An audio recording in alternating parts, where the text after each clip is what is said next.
Terima kasih ya Allah. Alhamdulillah, alhamdulillah, alhamdulillah, alhamdulillah, rabbil alamin. Kita sudah beranjak di angka 12. Kalau dalam kurun atau ukuran manusia, di angka 12 ini adalah masa-masa ABG. Masa ABG, masa yang penuh dengan gejolak, masa yang penuh dengan kemauan, masa yang penuh dengan keinginan-keinginan. Insya Allah di angka 12 ini masa ABG-nya PT Tira Pertama Presindo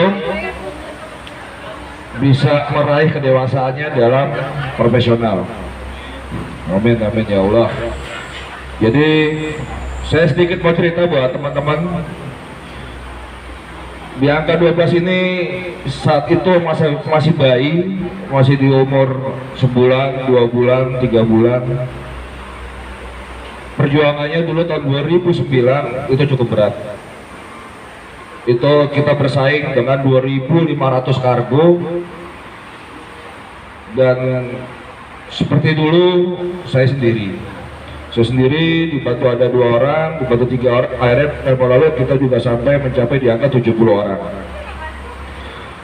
Bojang ganjing, naik turun, pasang surut di tahun-tahun awal itu cukup perih lah. Saya harus ke pelabuhan, saya harus ke bandara bawa mesin tik di atas motor, saya ketik-ketik di situ. Mungkin Om Ate juga dulu saksi sejarah. Om Ate, saya duduk di pelabuhan, saya nungguin kapal, saya ngurus-ngurus seal untuk ngurus kontainer. Saya mesti ke pangkalan-pangkalan, pangkalan 32, pangkalan Coca-Cola, pangkalan Aqua, pangkalan di Cipayung. Saya mesti ke Kosambi, ke pangkalan. Alhamdulillah sampai sekarang banyak teman kita. Alhamdulillah di bandara kita kenal, di pelabuhan kita kenal, di pangkalan-pangkalan manapun kita kenal. Dan saat itu 2009 sampai di 5 tahun lah, 5 tahun akhirnya kita terhantam badai. Badainya bukan badai dari Allah, badainya bukan seperti badai-badai ombak, tapi itu badai cobaan atau ujian buat saya. Saya diuji sama Allah, saya dicoba sama Allah, saya ditantang sama Allah, bisa nggak lewatin ujian ini. Ternyata saya nggak bisa, ternyata saya nggak kuat, ternyata saya nggak lulus dalam ujian itu. Dan akhirnya perusahaan PT Tira Pertama Espresso itu jatuh. Saksi sejarah mungkin Cepi menjadi anak buah saya yang terakhir, ya Cep, sama Om Yudis menjadi saksi anak buah saya yang terakhir saat itu. Akhirnya saya diuji itu nggak kuat. Gimana nggak kuat coba? 1 minggu saya ngabisin 40 juta di kantong saya. Minggu depan saya ngabisin 20 juta di kantong saya.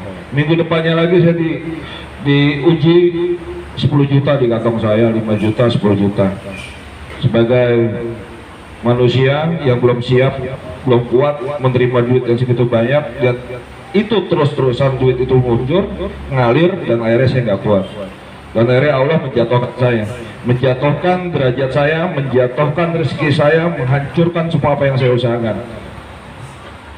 Tapi alhamdulillah lagi kita di PT Tira Pertama Espresso itu istirahat kalau nggak salah setahun. Om Yudis juga menyaksikan juga salah satu perjalanan saya di Serengseng saat itu, yang Yudis ya. Saya istirahat, saya coba bantu temen, saya digaji nggak mau. Saya nggak mau. Saya marketing, saya nggak mau digaji. Bagi hasil oke sama saya. Dan saya jatuh di situ.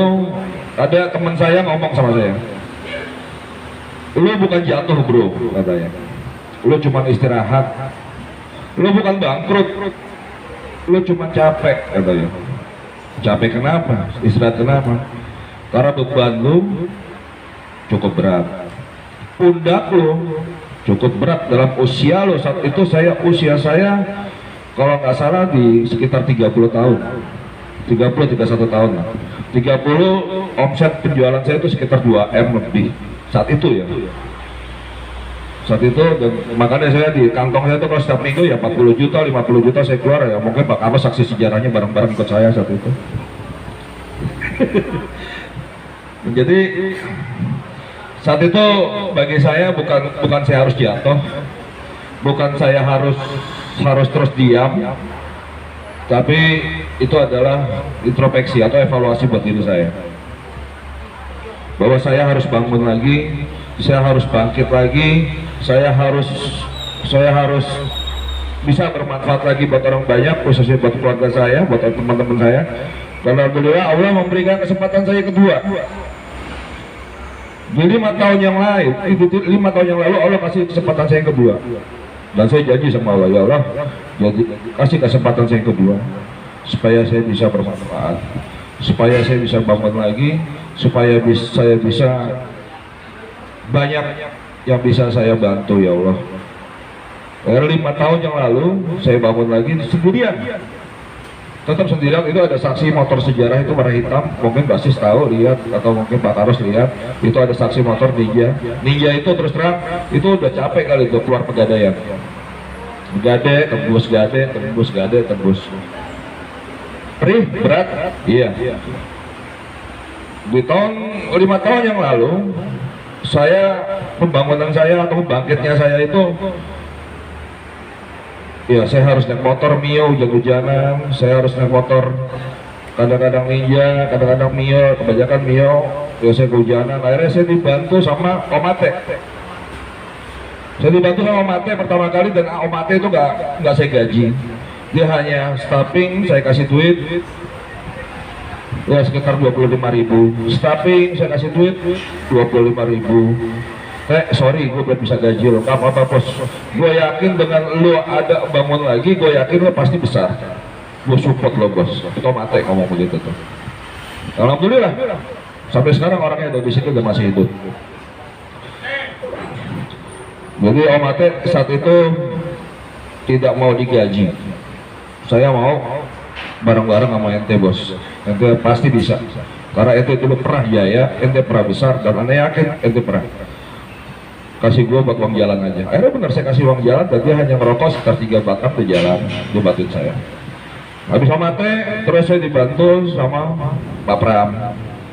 Setelah Pak Pram, kita ngobrol-ngobrol, ya masih sedikit-sedikit. Saya dibantu sama Mbak Sis.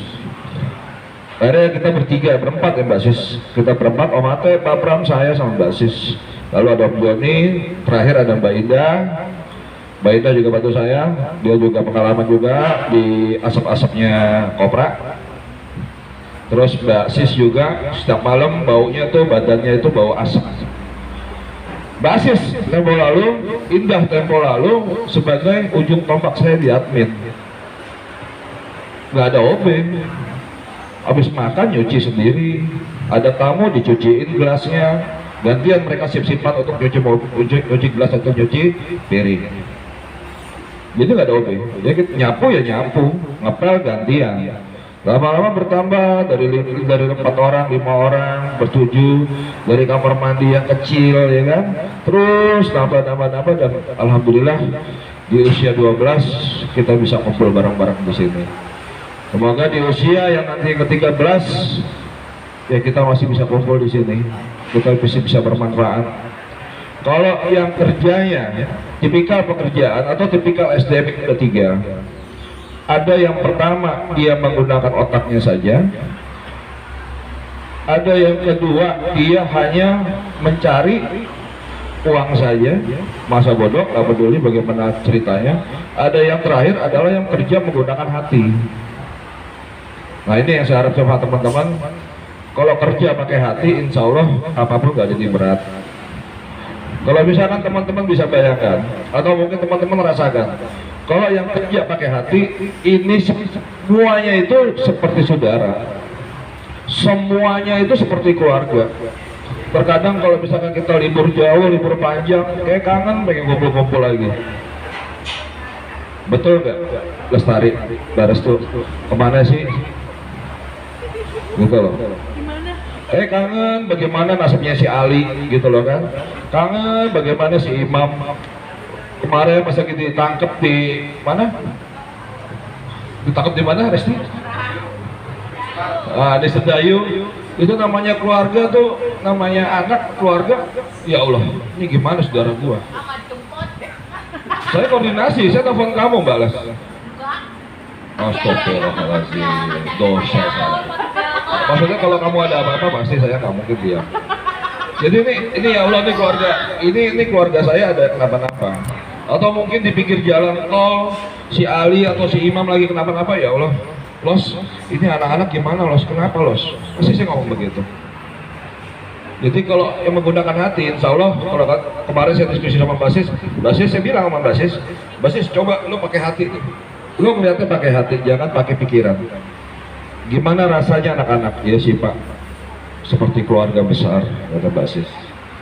Kadang-kadang bikin kesel, kadang-kadang bikin marah, kadang-kadang apa ya, kadang-kadang pengen melempar gas. Ya begitu Naya ya, Nay? Begitu Nay? Jadi kadang-kadang Basis kesel sama Naya gitu loh kan. Tapi ya baik lagi. Nah itulah keluarga. Kadang-kadang ya kita sama adik kandung atau abang kandung atau kakak kandung, kadang-kadang kita suka kontrep, suka ribut. Tapi itu biasa. Kayak sekarang saya lagi diam-diaman sama Puji, biarin aja. Namanya keluarga gitu loh kan. Nah jadi itulah harapan saya bahwa di tahun 2021 buat teman-teman gunakan hati untuk bekerja. Insya Allah kalau menggunakan hati, ridhonya Allah akan datang. Kalau kerja menggunakan hati, malaikatnya Allah akan mencatat. Itu ada jihadnya, itu ada amal solehnya, itu ada catatannya. Tapi kalau kerja nggak pakai hati, pasti semuanya ringan-ringan, pasti semuanya berat, pasti mau ngelakuin ini males, pasti mau masuk seperti itu begini, aduh pokoknya males pokoknya. Itu kalau nggak pakai hati. Nah, itu yang bekerja pakai hati. Terus yang kedua, saya mau informasikan juga bahwa di 2021 seperti yang lalu saya bilang di Anyer, bahwa kita mau ada pembenahan di sistem internal kita. Nah insya Allah itu yang sambil pelan berproses, kita benahi internal kita. Harapan saya sama Pak Pram, kita sudah bisa masuk di akhir tahun 2021 sudah bisa masuk ISO. ISO itu ada standar baku internasional. Nah, harapan saya seperti itu. Jadi kalau misalkan memang ada perubahan, kalau tiba-tiba pakai sendal ditegur gitu loh kan. Kalau tiba-tiba ada yang ngerokok, sekarang nggak boleh ngerokok lagi. Atau mungkin ada bicara permasalahan daily activity, ada bicara masalah bikin ini, bikin itu, lah itu standarnya.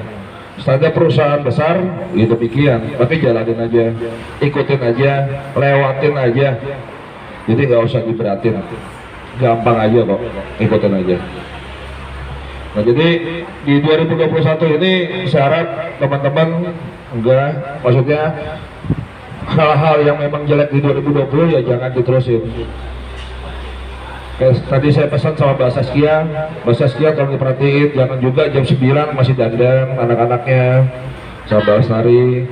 Jangan Pak Carlos, tolong diperhatikan jam 8 langsung kerja, jangan kopi-kopi di kantin gitu kan, atau di mana. Nah karena kita mau coba arah ke ISO. Nah jadi harapan saya di 2021, di 12 tahunnya PT Dira Pratama Ekspresindo, pengalaman jerih payah masa lalu, insya Allah kedepannya menjadi berbuah manis. Amin, amin, amin ya Allah.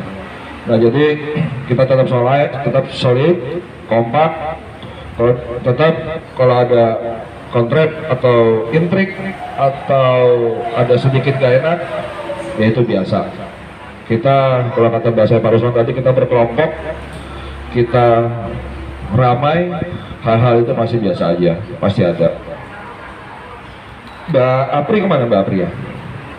Oh ada. Nah ini anak saya juga yang kadang-kadang suka marah, tapi hatinya baik.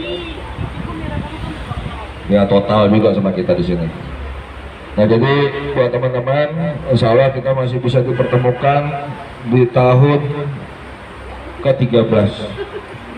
Kita semakin ramai, kita semakin banyak orangnya, kita semakin, kalau tadi bahasanya Emma, dia mendoakan semakin banyak kargo-kargo dimensi logistik atau kargo murah di mana-mana, biar bisa bermanfaat buat muslim saudara kita. Amin ya Allah.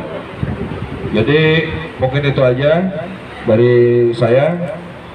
Harapan saya bahwa di tahun ini, di 12 tahun ini kita semakin kompak, kerja menggunakan hati, kerja fokus untuk customer yang fokus, dan kita semakin membesar dan saling bermanfaat. Tenaga, keringat, pikiran, waktu teman-teman bisa diperhitungkan dan dicatat sama Allah, itu bisa bermanfaat buat keluarga. Yang paling kecil di rumah, yang paling besar adalah keluarga di sini. Mungkin itu aja dari saya, Pak Ruslan. Mungkin kita bantu doa sama Kang Cepi. Itu aja mungkin dari saya. Assalamualaikum warahmatullahi wabarakatuh.